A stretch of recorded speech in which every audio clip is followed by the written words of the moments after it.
Panglima tolak bertemu keluarga Imam Masikur, Hotman Paris, semahal itukah waktu para jenderal? Hotman Paris memberikan reaksi tegas setelah permintaannya kepada Panglima TNI Laksamana Yudo untuk bertemu keluarga Imam Masikur ditolak. Padahal Imam Masikur diduga tewas akibat ulah oknum Pas Pamres dan sejumlah oknum TNI. Hotman Paris rupanya sangat menyayangkan penolakan tersebut, bahkan ia menyinggung soal mahalnya waktu Panglima TNI untuk sekedar menyampaikan belasungkawa. Reaksi Hotman Paris itu diungkapkan dalam akun Instagram pribadinya, pada Rabu tanggal 30 Agustus tahun 2023. Dalam unggahannya, Hotman Paris mengunggah sebuah foto berisi artikel yang memberitakan soal penolakan Panglima untuk bertemu keluarga Imam Masikur. Sementara dalam keterangan unggahannya, Hotman Paris mengatakan bahwa tak ada salahnya jika para jenderal datang untuk menyampaikan bela sungkawa kepada keluarga Imam Masikur. Halo para jenderal yang dipercaya oleh rakyat, apa salahnya para jenderal yang terhormat bertemu dengan seorang ibu yang berduka karena anaknya mati akibat perbuatan anak buah para jenderal. Sebagai contoh orang yang tidak kenal dekat pun kalau kita tahu anaknya meninggal sangat wajar kalau kita bicara turut berduka cita.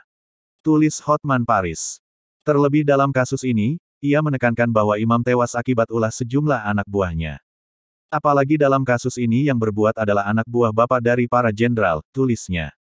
Dalam keterangannya, ia juga menekankan bahwa tim kuasa hukum imam sendiri belum meminta pertanggungjawaban atas penganiayaan oknum Pas Pamres dan sejumlah oknum TNI. Namun, pihaknya baru mempertanyakan terkait proses hukum yang mereka terapkan bagi para pelaku. Kami kuasa hukum belum ada kepikiran untuk meminta tanggung jawab dari para jenderal tapi sekedar bertanya proses hukum apa yang telah Anda lakukan terhadap anak buah Bapak sekarang ini, tambahnya. Namun melihat respon Panglima TNI yang enggan mengunjungi keluarga imam rupanya membuat Hotman Paris geram.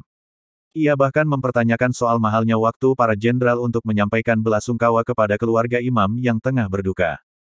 Semahal itukah waktu para jenderal? Sampai menolak bertemu dengan ibu yang sedang berduka karena anaknya meninggal. Hotman juga menekankan bahwa banyak masyarakat yang sedih dan kecewa mendengar penolakan tersebut. Banyak rakyat bersedih mendengar berita penolakan tersebut. Kan maksud kedatangan menghadap para jenderal bukan meminta pertanggungjawaban hukum. Apa yang terjadi? Kok keadaan negara ini jadi begini? Ungkap Hotman.